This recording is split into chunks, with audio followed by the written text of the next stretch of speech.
cette vidéo va mettre du temps à sortir, donc j'espère que votre début d'année se passe bien.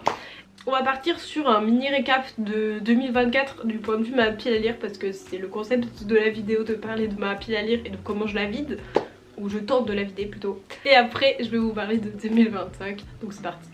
Je vais vous annoncer combien de livres j'ai lus en 2024, mais ne vous comparez pas à mon nombre de livres. On n'a peut-être pas le même mode de vie, on n'a sûrement pas les mêmes lectures, on passe peut-être plus de temps sur certaines lectures, moins que d'autres. Et dans le cas où vous avez lu exactement les mêmes livres au même moment que moi, ne vous comparez pas, enfin ça sert pas à grand chose, chacun son propre rythme de lecture. Donc j'en ai lu 68, dont 35 qui proviennent de ma pile à lire, ce qui fait que 51% des livres que j'ai lus cette année proviennent de ma pile à lire.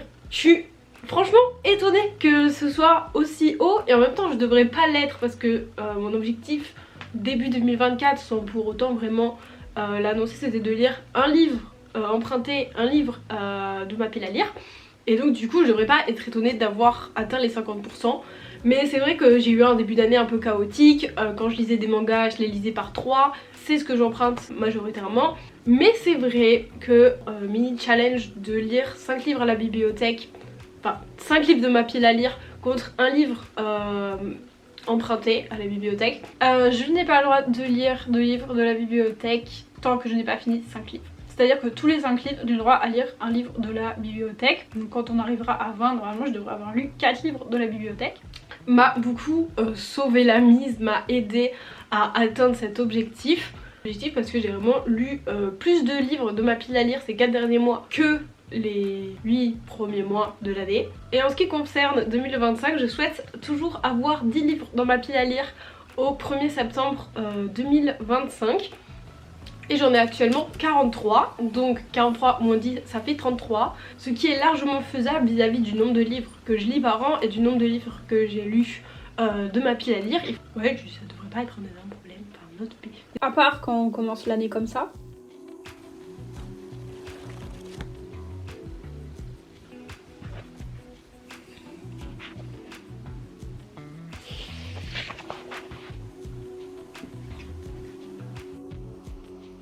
Parce que même si je n'ai pas lu 15 livres depuis le 1er septembre, j'en ai lu 14, j'ai décidé de marquer le coup en achetant One Last Stop. Toffee est le seul livre que j'ai terminé ce mois-ci. Et j'étais à la moitié des Enfants de Venise de Luca Di Fulvio. En ce qui concerne American Royal, Catherine McGee, en vrai je l'ai déjà lu en français, ce qui fait que c'est beaucoup plus simple à lire. Mais il y a plein de trucs que j'ai oubliés, notamment la moitié des personnages, soyons honnêtes. Moi je suis désolée, je vais vous le dire tout de suite, je n'aime pas Daphné, je n'aime pas quand c'est son point de vue, je la trouve mais hypocrite au possible. À ce moment-là, dans l'histoire, il n'y a pas encore vraiment d'énormes problèmes, donc j'ai envie de leur dire venez, on fait une thérapie de groupe et vous dites tous vos problèmes et on essaie de tous les résoudre, parce qu'en fait je sais ce qui se passe à la fin et je sais déjà que c'est un énorme cliffhanger. Je sais que ça va pas aller en s'améliorant en fait. Et j'ai découvert, ce n'était pas une duologie, c'est même pas une trilogie. Je sais pas comment on dit mais il y a 4 volumes. Est-ce que je suis vraiment partie pour lire 4 volumes? J'aime bien la blague mais peut-être pas ce point là, si? Finalement, j'ai mis en pause American Royal.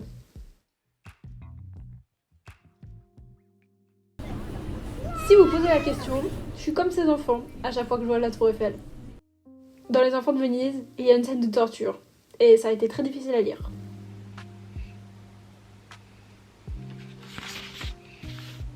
Mais après avoir trimballé ce livre dans tous les transports en commun, il est temps de le finir. Et de commencer celui-ci.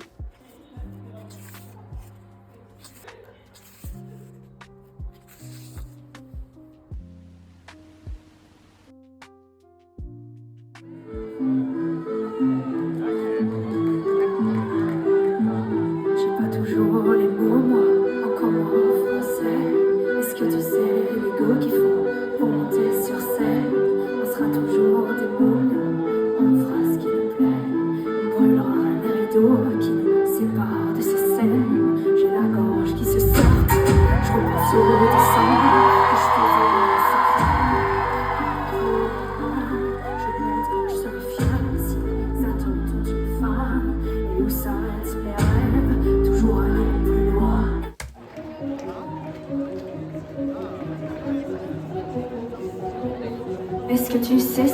nord-est, de tes promesses en acier.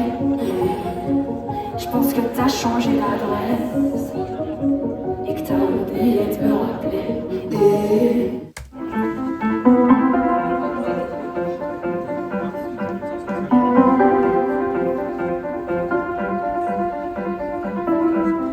Je vois ton regard et j'acquiesce à demi-mot. Je sens plus mes doigts et on se couche à demi-mort. Je te vois silencieux, je te revois tout jeune. Je te vois dans les cieux et t'en profites pour les rejoindre. J'ai vu ton regard, je l'ai vu pour la dernière fois. Je retiens tes histoires et je les serre fort contre moi.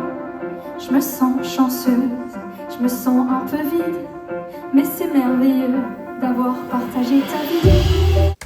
À l'heure où l'univers s'endort, se réveille mes insomnies, réanime mon propre corps dans les lueurs de la nuit. Et je monte sur le podium, enflammé par les danseurs, réveillés dans leur cercueil, sortis, retrouver les leurs. En rendez-vous sous couverture.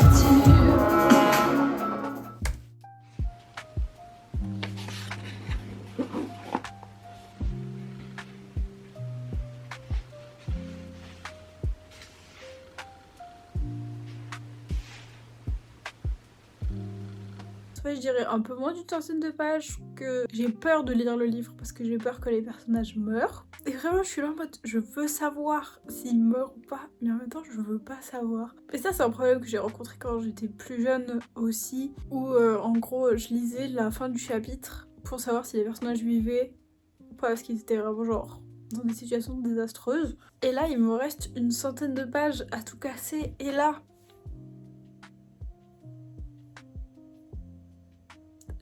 je sais même pas comment vous dire. Bazar, ils se sont mis là actuellement.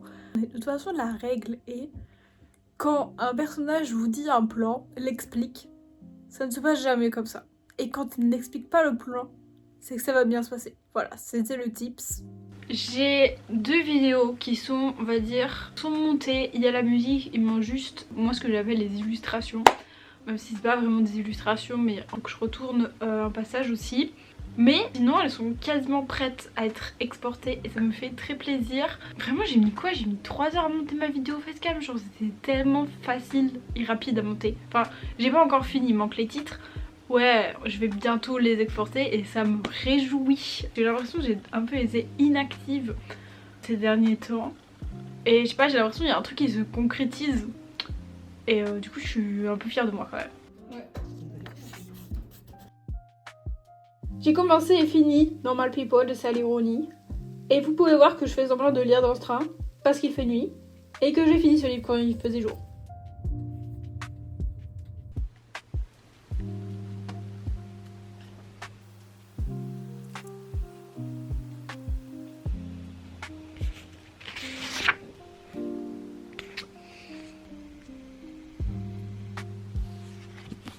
J'ai fini 3 livres en 2 jours. J'ai commencé par finir Normal People de Sally Rooney. Ensuite j'ai fini le volume 2 de Season, qui est Un hiver pour te résister de Morgane Moncomble. Et j'ai fini Six of Crow de Leigh Bardugo. Je pense qu'il faut que je me la joue stratégique pour finir ma pile à lire. Donc on s'entend hein, qu'il reste 10 livres dans ma pile à lire. Parce qu'on est le 15 février et j'ai lu que 4 livres. Bon, dont 3 en VO et un pavé de 1000 pages. Mais il va falloir accélérer la cadence à un moment donné parce que sinon on va pas y arriver. Et au vu du nombre de livres que j'ai en anglais, je voudrais bien de mettre un peu ceux de côté que je sais que je vais pas lire cette année parce qu'ils sont trop compliqués, parce que ils vont me prendre trop de temps. Mais en même temps c'est pas une interdiction globale, si j'ai envie de les lire cette année, il y a vraiment rien qui m'empêche de le faire. En fait j'ai peur de lire tous mes livres en anglais et qu'il reste que mes livres en français, et alors que les livres en français je les lis super vite. Et du coup je suis un peu en mode... Mais je pense qu'il faut qu'on revoie un peu comment on fonctionne et quels sont les livres on va dire, enfin, qui sont un peu rapides à lire. J'ai pas envie de dire qu'on les priorise mais un peu. J'ai juste besoin de réorganiser ma bibliothèque. Et j'essaie juste de me trouver une excuse. Je sais pas, ça fait très longtemps que j'ai pas fait cet exercice de parler de livres devant une caméra, du coup je suis un peu rouillée. Et j'ai fini Normal People de Sally Rooney. En 2 minutes, le résumé, c'est Connell et Marianne qui habitent dans le même village, ils vont à l'école ensemble, mais ils se parlent pas parce qu'ils appartiennent un peu à 2 mondes différents. Mais un jour ils vont parler ensemble et ben on va les suivre quoi sur plusieurs années. Il y a une adaptation en série télé qui est sortie il y a quelques années déjà, et moi j'avais commencé par voir la série avant, mais du coup maintenant de lire le livre. Je commençais toujours par lire l'original avant de voir l'adaptation, alors que là j'ai vu l'adaptation avant de lire l'original. Donc il y a des trucs qui bah, du coup changent, même si je trouve pas trop. Après j'ai très peu, enfin j'ai juste des fragments de scènes dans ma tête. Du coup vu que j'ai lu le livre, après il y avait plus trop de surprises de qu'est-ce que ça allait se passer, je savais. Enfin je vois les acteurs plutôt que d'imaginer les personnages. Il y a plus trop d'efforts on va dire d'imagination de mon côté. Après ça m'a quand même aidé à comprendre certains moments. Donc c'est un peu entre deux teintes d'avoir vu l'adaptation avant. Attendez, j'ai d'autres trucs. Malgré que j'ai vu l'adaptation, j'ai quand même été surprise notamment sur les flashbacks qui arrivent comme ça. Vous savez, au moment où vous repensez dans vos souvenirs et après vous continuez votre vie, bah, c'est exactement pareil, même si en anglais bah, c'est beaucoup plus dur, on va dire, de les repérer, de voir qu'est-ce qui est passé, qu'est-ce qui se passe. C'est à ce moment-là que d'avoir vu l'adaptation m'a quand même pas mal aidé. Même si franchement au bout d'un moment je me suis pris au jeu et je pensais pas que ce serait écrit comme ça. Finalement j'ai bien aimé qu'il y ait cet aspect là. J'ai bien aussi aimé que, même si j'avais vu la série avant, c'est quand même assez fluide. L'écriture est assez fluide. Pour moi qui lis beaucoup de fantasy, souvent il y a des trucs, enfin il y a des dragons qui sortent. On sait pas d'où ça sort mais c'est là. Et je sais pas, là c'était un peu fluide, c'était très agréable à lire. Après j'ai aimé suivre les personnages sur plusieurs années parce qu'on voit vraiment leur évolution, comment ils fonctionnent, comment ils se développent. Et c'était encore plus intéressant parce que maintenant je suis dans mes premières années d'univers, à la bonne période pour vivre ça, parce que j'ai exactement l'âge des personnages au milieu du livre. C'est comme quand vous passez votre bac et vous lisez un livre, les personnages ils passent leur bac, enfin vous avez l'impression que c'est vos amis. Enfin quand je le lisais j'étais vraiment trop contente de les retrouver, enfin vraiment je ne lâchais plus mon livre. Je voulais que les transports en commun ne s'arrêtent jamais, je voulais continuer, je voulais pas que ça s'arrête en fait. 9 minutes sérieux ma grande. J'ai fini un hiver, c'est ça? J'ai fini un hiver, attendez je me souviens plus vite. J'ai lu Un hiver pour te résister de Morgane Moncombe qui est le tome 2 de Seasons.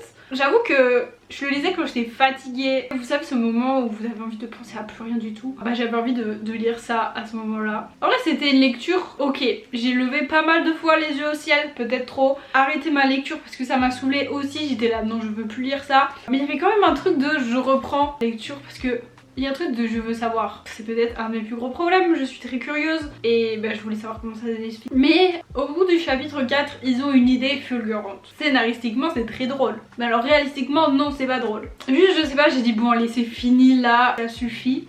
C'était drôle dans le sens où, on va dire, ça apporte du peps à l'histoire, c'est assez rigolo. Est-ce qu'on peut faire preuve d'un petit peu de réalisme? Je sais que le livre est paru en 2024 et qu'il y a beaucoup de personnes, je pense, qui ont suivi, enfin qui font comme moi d'ailleurs, parce que moi je fais ça mais sur l'année 2025, qui ont lu le livre au moment de sa parution et qui permettaient on va dire de le lire en hiver, de lire le livre du printemps au printemps, de lire le livre de l'été à l'été, enfin de vivre un peu avec les personnages. Mais petit problème de timing les amigos, les Jeux Olympiques d'hiver ne se sont pas passés en 2024 tout simplement pour la bonne raison que c'était les jeux d'été. Je vais vous faire un mini interlude, on va parler d'une série de bouquins précisément, on va plus parler de choses un peu dans sa globalité. Et je vais essayer de répondre à la question pourquoi je lis Seasons.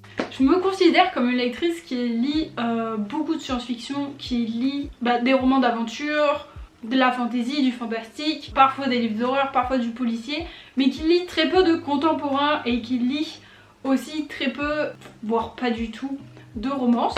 Et pourtant quand je regarde ma bibliothèque, il y a quand même pas mal de livres qui font partie de contemporains. Il y a un stopper, j'ai Le Grand Saut pour vous citer quelques exemples.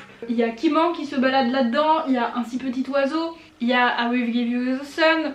Non là c'est mort, c'est que de la fantasy par contre. Et donc du coup moi je me détermine comme une personne qui lit beaucoup de fantasy et de science-fiction, mais en fait quand on regarde ma bibliothèque, qui est peut-être pas si représentative que ça vu que je lis les trucs, j'emprunte les 3/4 de mes livres, est-ce que je lis vraiment de la fantasy et de la science-fiction? Je pense qu'il y a aussi un truc où je mixe un peu les deux. Enfin déjà vous voyez bien que c'est faux parce qu'on va dire que la moitié de mes livres se basent quand même dans le monde réel. Après je pense qu'il y a un biais qui fait que j'ai lu plus de livres fixés dans le monde réel en anglais ces derniers temps. parce que c'est des livres qui sont plutôt simples à lire en anglais, où il faut comprendre un vocabulaire que l'auteur lui-même invente, un peu perturbant, mais où moi je me définis comme une personne qui aime la science-fiction, qui lit majoritairement des romans, on va dire, dont le thème principal est l'imaginaire avec des constructions de monde. On n'est pas dans la réalité pure. Parce que je pense qu'il y a un peu ce truc de non mais vous lisez du contemporain, c'est nul, moi je lis de la science-fiction, c'est mieux. Alors que déjà la science-fiction c'est très dur à trouver dans n'importe... Déjà je me posais la question, que j'ai envie de lire un livre de Morgane Moncombe pour voir comment elle écrit, qu'est-ce qu'elle écrit, etc. C'est un peu comme The Love Hypothesis, il y a un moment donné où t'as envie de savoir pourquoi la hype. Et pourquoi ci, pourquoi ça. Que j'en lise un, ça me surprenne pas, mais que j'ai envie de lire les autres, là ça me surprenait moi, parce que c'est pas ce par quoi je me définis. Après il faut savoir que j'ai du mal à arrêter les séries. Et j'ai lu Comment jouir de la lecture de Clémentine Beauvais. Mais moi ce qui m'intéresse, c'est pas la peine de hurler à la cancel culture. Condamner des livres ne m'intéresse pas, mais explorer ce qui dissimule nos jouissances, oui. En lisant les Morgane Moncombe à ce moment-là et en me posant des questions sur pourquoi je les lis, etc. Et en plus en lisant ce tout petit ouvrage que je vous conseille d'ailleurs aussi, qui appelle à réfléchir sur pourquoi on aime tel genre de lecture. Qu'est-ce que ça veut dire de nous? Je pense qu'il y a ce truc dans la série Seasons particulièrement, parce que je pense qu'il y a ce truc aussi de genre avoir le même livre à différents moments de l'année, qui est quand même vachement chouette. Et j'avais vu la vidéo de Luna Likwa qui lisait aussi une série qui avait aussi des marqueurs de saison. Et aussi de lire les livres qui sont un peu dans la hype, qui sont clairement les 3 livres que j'ai lus dernièrement. Je vais vous présenter le dernier tout de suite. Où il y a ce truc de je peux en discuter avec des autres. Ou quand je vais parler séries qui pour moi sont moins mises en avant sur internet, c'est plus dur de créer une discussion, parce que moi j'ai lu ce livre, toi t'as lu celui-là, bon d'accord, on dit oui ce livre était bien, oui ce livre était bien, mais ça s'arrête là. Alors que quand vous avez lu le même livre, je trouve il y a ce truc de on peut en discuter dans tous les détails, décortiquer tout ça, un peu comme une lecture commune finalement, et où on va, il y a un meilleur échange qui se crée. Et peut-être que je suis à un moment de ma vie où j'ai envie d'avoir un échange avec les gens vis-à-vis de ma passion et de leur parler. Ce qui est un peu bizarre parce que moi mon truc c'est quand même la fantasy de base. Honnêtement si quelqu'un me dit ouais j'ai trop adoré ce livre, moi je suis un peu en mode ouais mais pas moi en fait. J'ai pas non plus full adoré. Je kiffe, c'est ok, mais c'est pas non plus voir le feu d'artifice, etc.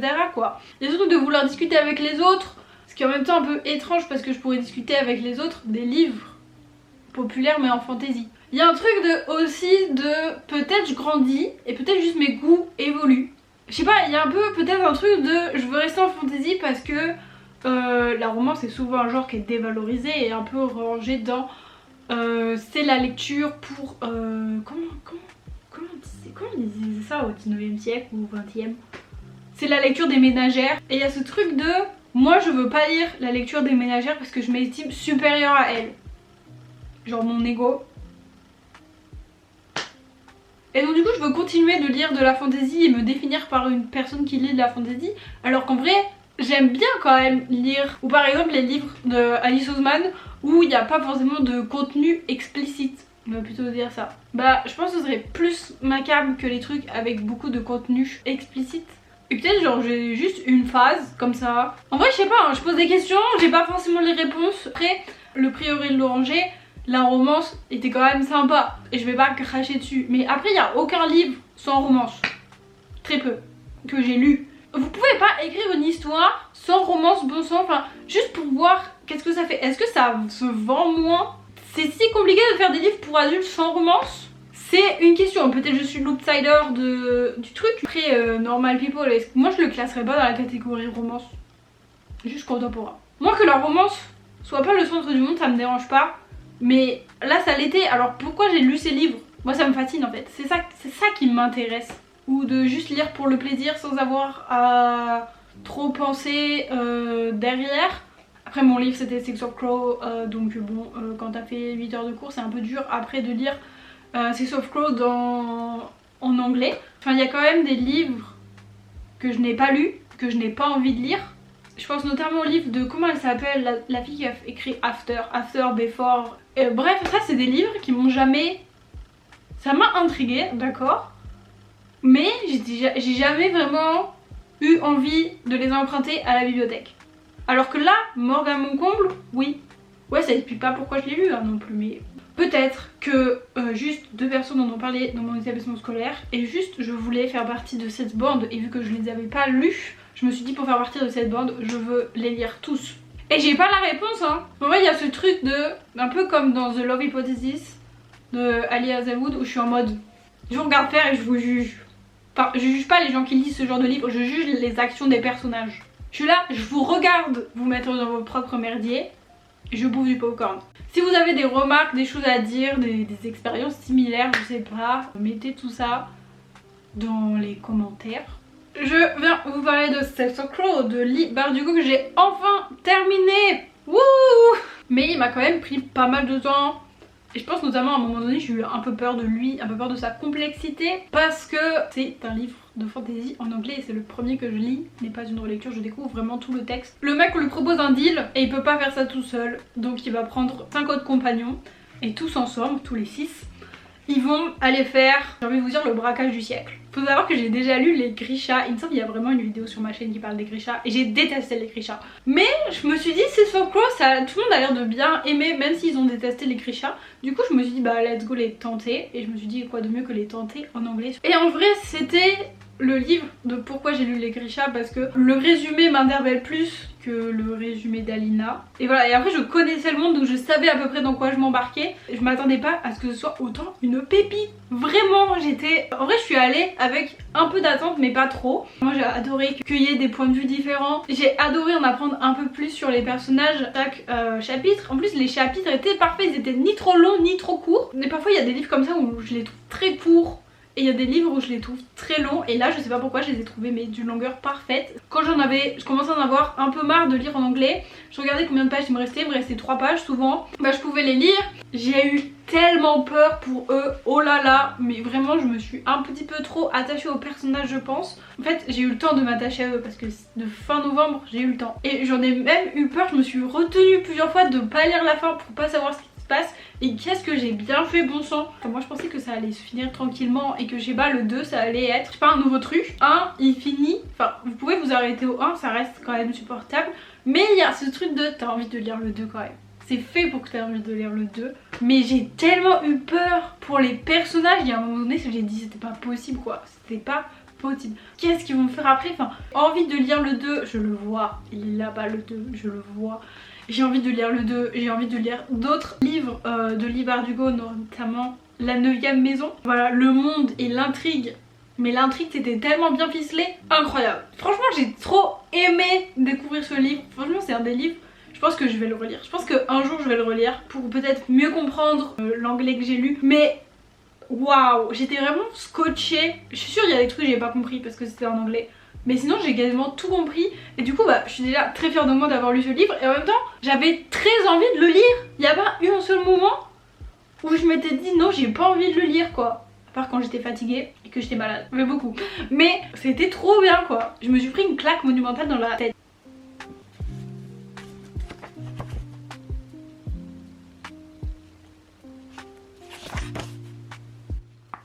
J'ai fini We Are All Made of Molecules et j'ai commencé des livres que je n'ai pas finis.